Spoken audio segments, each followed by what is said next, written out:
এর পুরস্কার অনেক বেশি, এর লাভবান অনেক বেশি। এত লাভ থাকার পরও আমরা এই কোরআন সম্পর্কে আমরা উদাসীন ভাই, কোরআন তেলাওয়াত করি না। অথচ সহিহ বুখারী শরীফের বর্ণনা এসেছে, হযরত ওসমান ইবনে আফফান রাদিয়াল্লাহু আনহু থেকে বর্ণিত, তিনি বলেন রাসূল আকরাম সাল্লাল্লাহু আলাইহি ওয়াসাল্লাম ইরশাদ করেছেন, খায়রুকুম মান তাআল্লামাল কুরআনা ওয়া আল্লামাহ, তোমাদের মধ্যে উত্তম ব্যক্তি ওই ব্যক্তি যে কোরআন পড়ে এবং অন্যকে পড়ায়, যে কোরআন নিজে শিখে এবং অন্যকে শিক্ষা দেয়, তিনি হলেন সর্বশ্রেষ্ঠ ব্যক্তি। সুবহানাল্লাহ, সুবহানাল্লাহ। মুহতারাম হাজরিন কিরাম, দুনিয়ার মধ্যে তো অনেক শিক্ষা রয়েছে, অনেক শিক্ষা ব্যবস্থা রয়েছে, অন্য আর কোন শিক্ষাকে এত প্রাধান্য দেননি কোরআনুল কারীমকে যতটা প্রাধান্য দিয়েছেন। এই জন্য ভাই, আমরা বেশি বেশি করে কোরআন তেলাওয়াত করব, পারবো তো ইনশাআল্লাহ। 2 নম্বর কোরআনের ফজিলত হলো, এই কোরআন যারা পড়ে তারা আল্লাহর পরিবারভুক্ত হয়ে যায়। সুবহানাল্লাহ, সুবহানাল্লাহ। আল্লাহর আহালভুক্ত হয়ে যায়। সুনানে ইবনে মাজাহ শরীফের হাদিস, রাসূল আকরাম সাল্লাল্লাহু আলাইহি ওয়াসাল্লাম ইরশাদ করেছেন, ইন্না লিল্লাহি আহলিনা মিনান নাস, ক্বালু ইয়া রাসূলুল্লাহ মান হুম, ক্বালা হুম আহলুল কুরআন আহলুল্লাহি ওয়া খাসসাতুহু। রাসূল আকরাম সাল্লাল্লাহু আলাইহি ওয়াসাল্লাম ইরশাদ করেন, দুনিয়ার মধ্যে মানুষের মধ্যে কিছু মানুষ রয়েছে যারা আল্লাহর পরিবারভুক্ত হয়ে যায়।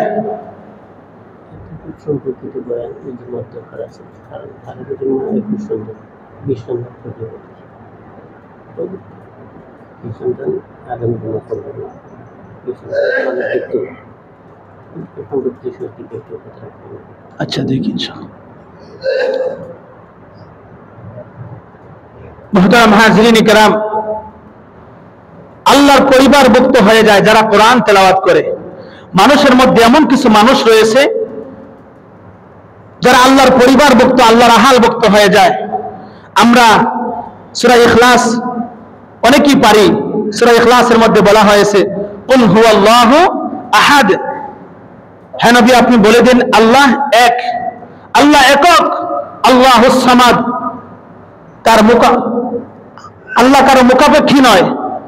লাম ইয়ালিদ, তিনি কাউকে জন্ম দেননি, ওয়ালাম ইউলাদ, তাকেও কেউ জন্ম দেয়নি, উনিও কারো কাছ থেকে জন্মগ্রহণ করেনি। ওয়ালাম ইয়াকুল লাহু কুফুয়ান আহাদ, তার সমকক্ষ আর কেউ নেই। মুহতারাম হাজরিন কিরাম, কিন্তু আল্লাহ রাসূল বলেন মানুষের মধ্যে এমন কিছু মানুষ রয়েছে তারা আল্লাহর আহালভুক্ত হয়ে যায়, আল্লাহর পরিবারভুক্ত হয়ে যায়। সাহাবায়ে কেরাম এই কথা শোনার পর আশ্চর্য হয়ে বলেন, ক্বালু ইয়া রাসূলুল্লাহ মান হুম, ইয়া রাসূলুল্লাহ তারা কারা? আল্লাহ রাসূল সাল্লাল্লাহু আলাইহি ওয়াসাল্লাম বলেন, ক্বালা হুম আহলুল কুরআন, তারা হলো কোরআন ওয়ালা। সুবহানাল্লাহ, সুবহানাল্লাহ। আহলুল্লাহি ওয়া খাসসাতুহু, তারা হলো আল্লাহর পরিবারভুক্ত, আল্লাহর নিকটবর্তী বান্দা। সুবহানাল্লাহ, সুবহানাল্লাহ। আল্লাহর বিশেষ বান্দা। মুহতারাম হাজরিন কিরাম, এই কোরআনের ফজিলত আছে কিনা নাই ভাই? কথা বলেন। 3 নম্বর আলোচনা হলো কোরআন পাঠকারী যারা কোরআন পড়ে, শুধু যে তারার যে এত মর্যাদা তা নয়, এই কোরআন যারা পাঠ করবে কিয়ামতের দিন তার মা বাবাকে এমন একটি নূরের মুকুট পরানো হবে যার আলোয় দুনিয়ার সূর্যের চাইতে আলোকিত হয়ে থাকবে। সুবহানাল্লাহ, সুবহানাল্লাহ। হাদিস শরীফের মধ্যে এসেছে, রাসূল আকরাম সাল্লাল্লাহু আলাইহি ওয়াসাল্লাম ইরশাদ করেন, মান কারাআল কুরআন ওয়া আমিলা বিমা ফীহি উলবিসা ওয়ালিদাহু তাজান ইয়াউমাল কিয়ামা দাউহু আহসানু মিন দাউইশ শামসি ফি বুয়ুতিদ দুনিয়া লাউ কানাত ফীকুম ফামা যান্নুকুম, আল্লাহ রাসূল সাল্লাল্লাহু আলাইহি ওয়াসাল্লাম ইরশাদ করেন, যে ব্যক্তি কোরআন পাঠ করবে এবং তার উপর আমল করবে, যে ব্যক্তি কোরআন পাঠ করবে এবং এই কোরআনের উপর আমল করবে, মান ক্বারাআল কোরআন ওয়া আমিলা বিমা ফীহি উলবিসা ওয়ালিদাহু, তার মা বাবাকে, তার পিতা মাতাকে তাজান ইয়াউমাল কিয়ামা, কিয়ামতের দিন এমন একটি নূরের মুকুট পরানো হবে, যেই মুকুটের কিরণ, তেজি, আলো এত আলোকিত হবে, দাউহু আহসানু মিন দাউইশ শামসি, সূর্যের আলোর চাইতেও আরো বেশি আলোকিত হয়ে যাবে। সুবহানাল্লাহ, সুবহানাল্লাহ। বর্তমান বিজ্ঞান বলেন দুনিয়া থেকে সূর্যটা হলো 9,30,00,000 মাইল দূরে অবস্থিত। ওইখান থেকে যখন দুনিয়ার মধ্যে সূর্যের আলো ছাড়ে ভাই, তখন পুরা দুনিয়াটা আলোকিত হয়ে যায়, হয় কি হয় না ভাই? আল্লাহ রাসূল বলেন ফি বুয়ুতিদ দুনিয়া, এই সূর্যটা যদি তোমাদের কারো ঘরের মধ্যে রাখা হয়, ফি বুয়ুতিদ দুনিয়া, এই সূর্যটা যদি তোমাদের দুনিয়ার কারো ঘরের মধ্যে রাখা হয়, লাউ কানাত ফীকুম, কেমন আলোকিত হবে একটু চিন্তা করেছেন? একটা ঘরের মধ্যে যদি সূর্যটাকে রাখা হয়, যতটা আলোকিত হবে, আল্লাহ রাসূল বলে এর চেয়ে আরো বেশি আলোকিত হবে ওই কোরআন পড়নেওয়ালার মা বাবার নূরের মুকুটের আলোয়। সুবহানাল্লাহ, সুবহানাল্লাহ। ফামা যান্নুকুম, ফামা যান্নুকুম, তোমরা কি ধারণা করতে পারো, চিন্তা করতে পারো, সে কোরআন পড়ার কারণে তার মা বাবার যদি এতটা মর্যাদা হয়, এতটা সম্মান হয়, তার কতটা সম্মান হবে, তার কতটা মর্যাদা হবে। সুবহানাল্লাহ, সুবহানাল্লাহ। মুহতারাম হাজরিন কিরাম, 4 নম্বর কোরআনের ফজিলত হলো, কোরআন যারা পাঠ করবে তাদেরকে কাদের সাথে রাখা হবে, কাদের সাথে রাখা হবে? হাদিস শরীফের মধ্যে এসেছে, রাসূল আকরাম সাল্লাল্লাহু আলাইহি ওয়াসাল্লাম ইরশাদ করেন, আল্লাযী ইয়াকরাউল কুরআন ওয়া হুয়া মাহিরুন ফীহি মা'আস সাফারাতি, ফীহি মা'আস সাফারাতি কিরামিল বারারা,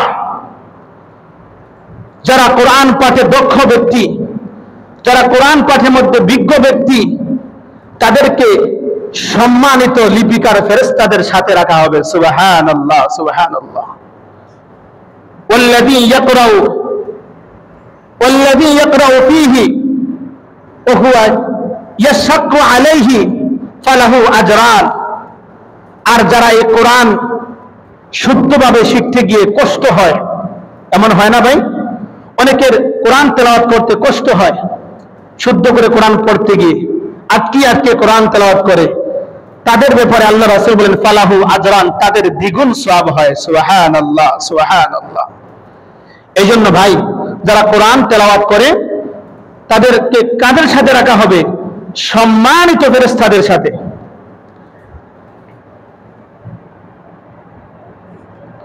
6 নম্বর আলোচনা হলো, অন্তত কোরআনের, আল্লাহ রাসূল দেখেন কোরআনের মর্যাদা বলতে গিয়ে কতটুকু গুরুত্ব দিয়েছেন। এই কোরআনের 2টি আয়াতও যদি কেউ শিক্ষা করে, কয়টি আয়াত ভাই? 2টি আয়াত। এক হাদিসের মধ্যে এসেছে, হযরত আবু হুরায়রা রাদিয়াল্লাহু আনহু থেকে বর্ণিত, তিনি বলেন রাসূল আকরাম সাল্লাল্লাহু আলাইহি ওয়াসাল্লাম ইরশাদ করেছেন যে বুদআ বা আকিক নামক এক উপত্যকায়, একটা পাহাড়, এই পাহাড়ের মধ্যে যদি তোমরা গিয়ে উঁচু গোছ বিশিষ্ট সুন্দর 2টি উট যদি তোমরা গ্রহণ করো, তাহলে কারা কারা গ্রহণ করবা দেখি? আল্লাহ রাসূল বলতেছেন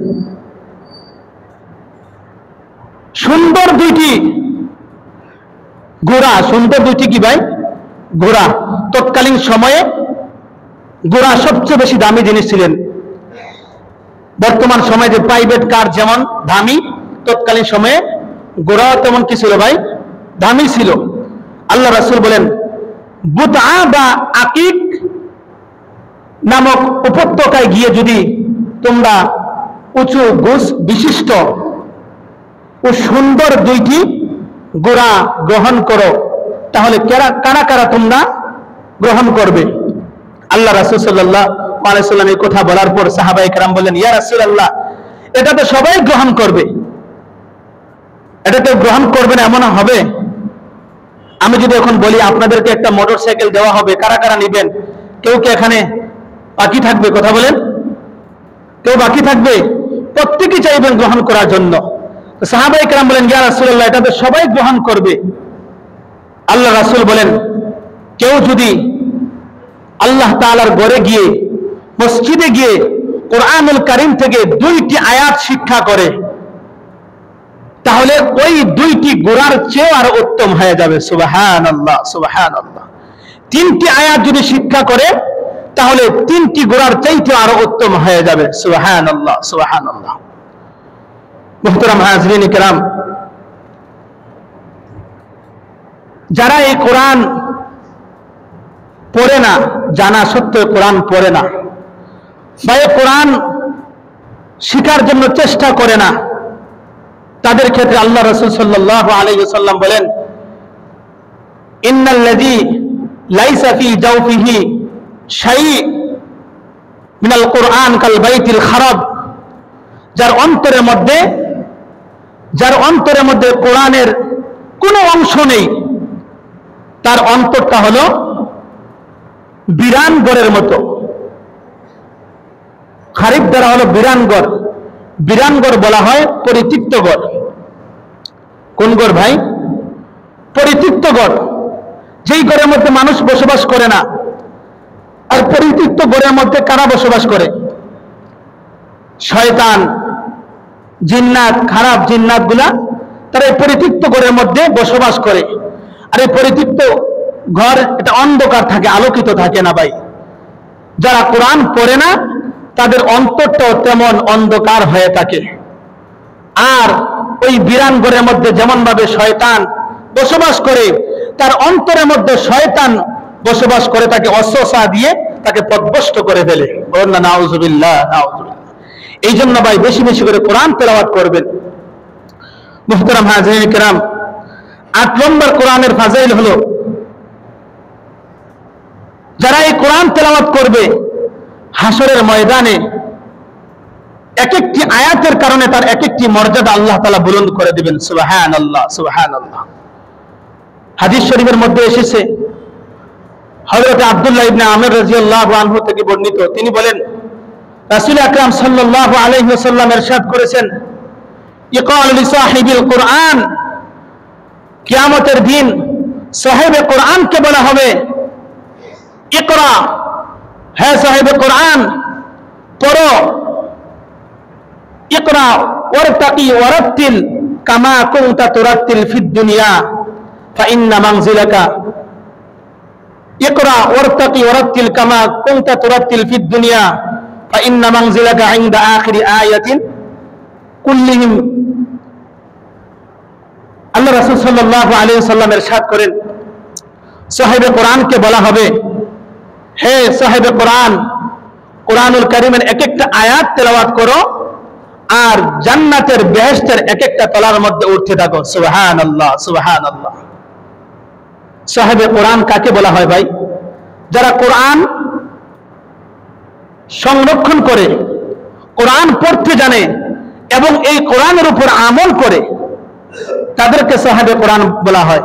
আপনি কোরআন পড়তে জানেন কিন্তু কোরআনের উপর আমল করেন না, এই অফার আপনার জন্য নয়, এই অফার আপনার জন্য নয়।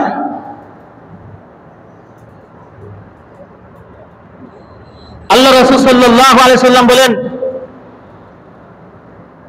হাসরের ময়দানে ওই কোরআন ওয়ালাদেরকে বলা হবে, দুনিয়ার মধ্যে যেমন ভাবে বান্দা তার তিলের সাথে, তাসবিহের সাথে সুন্দরভাবে স্পষ্ট করে যেভাবে তুমি তেলাওয়াত করতে, আজও তুমি তেমন ভাবে তেলাওয়াত করো, আর জান্নাতের এক একটা তলার মধ্যে তুমি উঠতে থাকো। যেখানে তোমার পঠিত আয়াত শেষ হবে, ওইখানেই তোমার বাসস্থান হবে। সুবহানাল্লাহ, সুবহানাল্লাহ। এখন ভাই, যদি আপনার সন্তানকে কোরআনে হাফেজ বানান, আপনি যদি কোরআনে হাফেজ হন বা আপনার পরিবারের কেউ যদি কোরআনে হাফেজ হয়, তাহলে তার বাসস্থান কোথায় হবে ভাই? কোরআনুল কারীমের যতটা আয়াত রয়েছে ততটা উপরে তার বাসস্থান হবে, যদি এই হাফেজে কোরআন কোরআন পড়তে জানে। এজন্য ভাই, আরেক হাদিসের মধ্যে এসেছে, রাসূল আকরাম সাল্লাল্লাহু আলাইহি ওয়াসাল্লাম ইরশাদ করেছেন, মান কারাআল কুরআন ফাস্তাযহারাহু ফাআহাল্লা হালালাহু ওয়া হাররামা হারামাহু আদখালাহু আল্লাহুল জান্নাহ ওয়া শাফাআহু ফি আশারাতিন মিন আহলি বাইতিহি কুল্লুহুম কাদ ওয়াজাবাত লাহুন নার। আল্লাহ রাসূল সাল্লাল্লাহু আলাইহি ওয়াসাল্লাম ইরশাদ করেছেন, যে ব্যক্তি কোরআন পড়ে এবং ফাস্তাযহারাহু, এই কোরআনকে সংরক্ষণ করে, এই কোরআনকে মুখস্থ রাখে এবং এই কোরআনের মধ্যে হালালকে হালাল মেনে, হারামকে হারাম মেনে, হালালকে হালাল জেনে হারামকে হারাম মেনে যে চলবে, আমল করবে, তার জীবনকে পরিচালনা করবে, আল্লাহ রাব্বুল আলামিন তাকে জান্নাতের মধ্যে প্রবেশ করাবেন। সুবহানাল্লাহ, সুবহানাল্লাহ। শুধু ওই কোরআনে হাফেজওয়ালা শুধু যে জান্নাতে প্রবেশ করবে তা নয়, ওই কোরআনে হাফেজদেরকে হাসরের ময়দানে আল্লাহ রাব্বুল আলামিন তাকে সুপারিশ করার সুযোগ করে দিবেন। এমন 10 জনকে তার পরিবারের মধ্যে থেকে, তার আত্মীয় স্বজনদের মধ্যে থেকে এমন 10 জনকে সুপারিশ করে জান্নাতে নেওয়ার তাকে সুযোগ করে দিবেন, যেই 10 জনের ব্যাপারে জাহান্নাম অবধারিত হয়ে গিয়েছে, জাহান্নাম ঠিকানা হয়ে গিয়েছে। এমন 10 জনকে ওয়াশাফাআহু ফি আশারাতিন মিন আহলি বাইতিহি কুল্লুহুম কাদ ওয়াজাবাত লাহুন নার, যাদের ঠিকানা জাহান্নাম হয়ে গিয়েছে, জাহান্নাম থেকে এমন 10 জনকে তিনি বাছাই করে তিনি জান্নাতে নিয়ে আসবেন। সুবহানাল্লাহ, সুবহানাল্লাহ। আমার প্রিয় ভাইরা, উলামায়ে কেরাম বলেন, এই 10 জনের মধ্যে এই 10 জন কারা হবে? উলামায়ে কেরাম বলেন 10 জন কারা হবে? তাদের মধ্যে 2 জন হবে তার মা বাবা, 2 জন হবে তার মা বাবা, আর 2 জন হবে তার শ্বশুর শাশুড়ি। কয়জন? 4 জন। আর 2 জন হবে তার যেই বাড়ি থেকে সে লজিং খেয়েছে, ওই লজিংওয়ালা। 5 জন।